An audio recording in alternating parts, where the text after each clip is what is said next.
Hello there, welcome to Tech and Cash. I hope you are doing well. So for today, I thought maybe we can do a few quick round of starting hand analysis. How about that?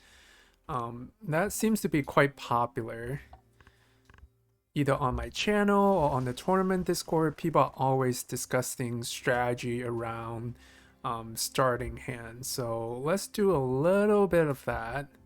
I got a glimpse of the tray and seems like there is a killdeer in the tray. Oh, this is such an interesting tray. So you have the killdeer, which is S tier, and then you also have the bee eater and the yellow throat. I would say they're pretty much in the A tier. So this is gonna be very interesting. I mean, obviously you gotta pick up the killdeer here.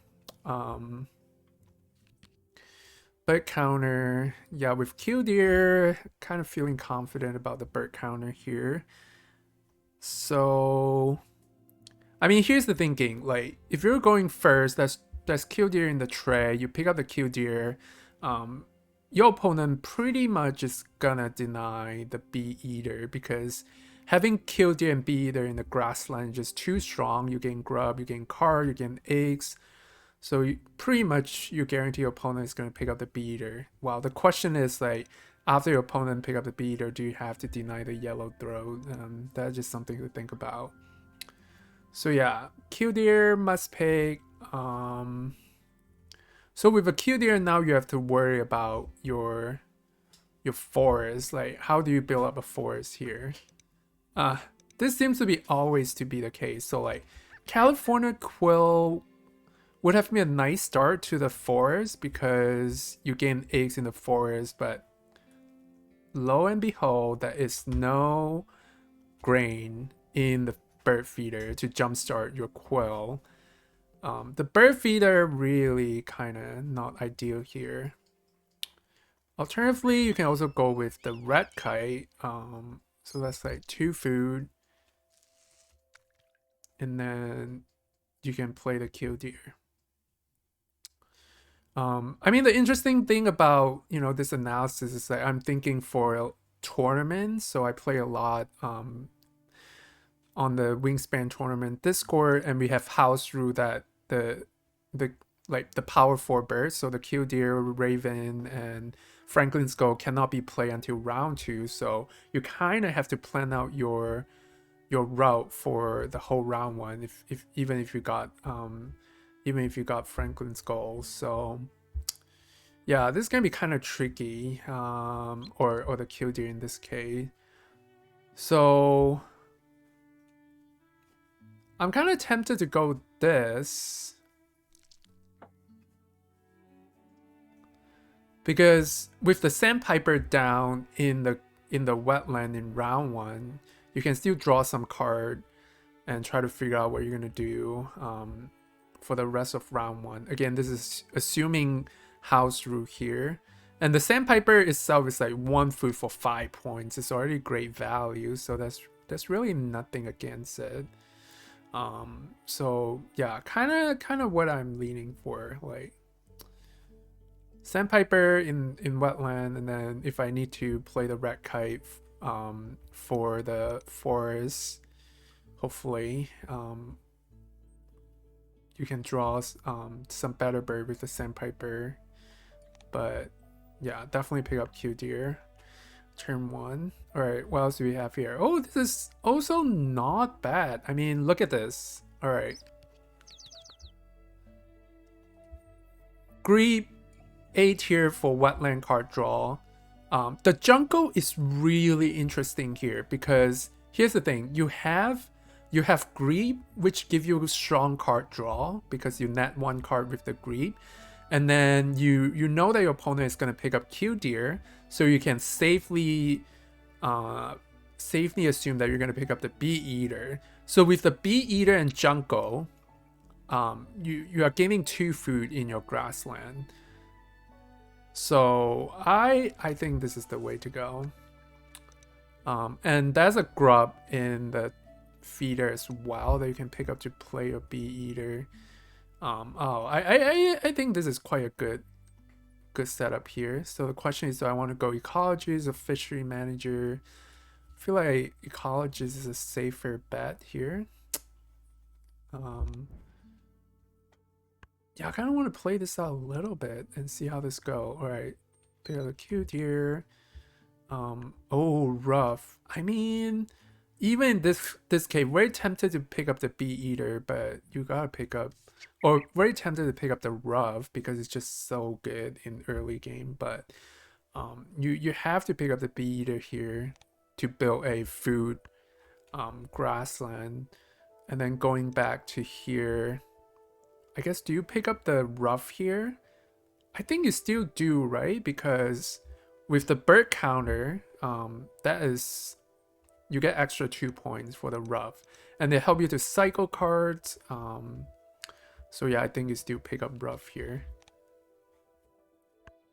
Ooh, look at this. This is one of those games the good bird just keep showing up. Now you got the black-headed gull. Do you want to pick that up? So the black-headed gull allow you to steal 1 food from your opponent, and then they get to get 1 food in the feeder. I think you go for it here.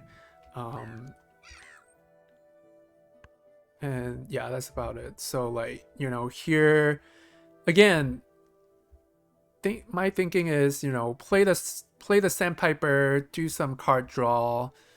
If nothing better show up, play the kite, game food, play the rough, so that you can cycle cards and then make some points and wait for round 2 to play the killdeer.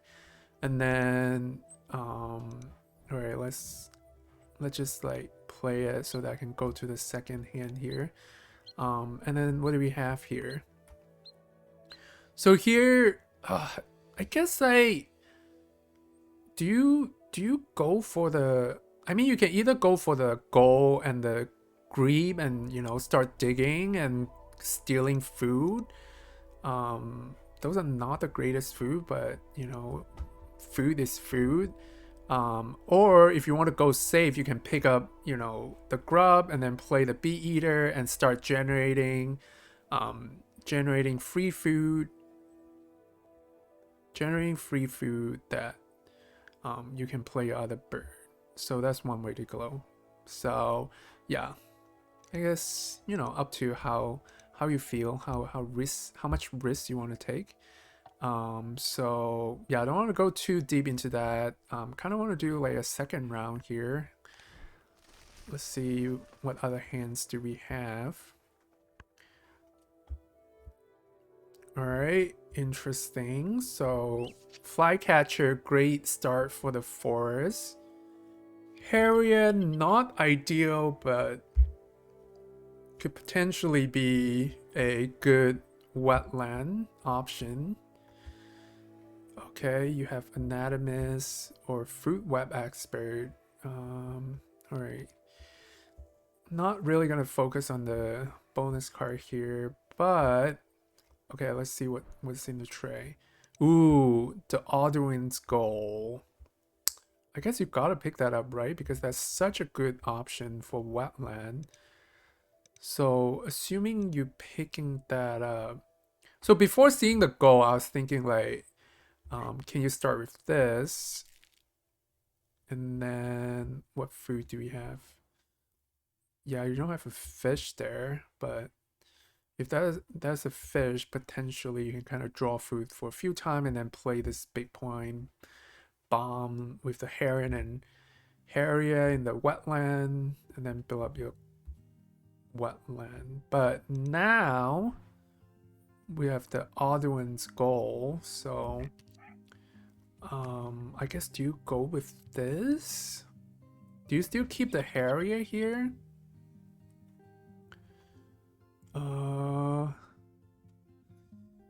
It's kind of tempted to keep the harrier because even if you play in the wetland, you have 2 birds in the wetland that can help you to not spend extra eggs for drawing cards, and then you kind of have a 2 points engine in the wetland, so that's kind of nice. But if you don't keep the harrier, then you have 4 food. You can play the goal, and the flycatcher. So I think either way is fine. Yeah, maybe there would be a strong like it would have been a stronger case if I have like a rodentologist or or falconer that justify hair. Yeah. Otherwise, yeah, maybe stay with 4 food so that pick up the goal and then you can start your wetland and forest strong. So that's quite good. All right, what do we have here? Oh, this is also quite interesting. Quite a lot of good options here. All right, the robin, strong start for the forest, and then the rough is also really good. Again, you can safely assume that the goal is gonna be gone. I guess it depends on who you play against. Like some people may not see the value of the goal because it is only 1 point bird for 2 food, and you have to pick it up, you have to play it. Tempo wise, you have to kind of think about it. But with the power and your generating point, it can be quite good. So assuming the goal is gone, so this could be a good start here. European robin, and then you have a grub here, so you can gain food, play rough, and start digging. Another bird that I'm really tempted to keep is the sparrow here. Again, the nice thing about a sparrow is that you can fly it between the forest and the wetland. Now you have the second column of forest and wetland cover. It's just more efficient when you gain food and gain card. But again, the same problem as previous hand. If you keep the sparrow, then you only keep 2 food, and then it's harder to get the robin now. So I guess same theme. Like you just kind of play the robin and the rough here, and bonus card. I guess leaning fishery manager because 2 bird for 3 points instead of platform where I have none so far. So yeah. Let's see. Any rule 16 here. If you pick up the goal. Wood stork, yeah, you can live with that. So yeah, there you have it. Some quick round of hand analysis. I hope you like it. Let me know what do you think. Was it going too fast, or do you like the fast-paced analysis? In any case, I hope you enjoyed this video. Thanks for watching, and I'll see you in the next one.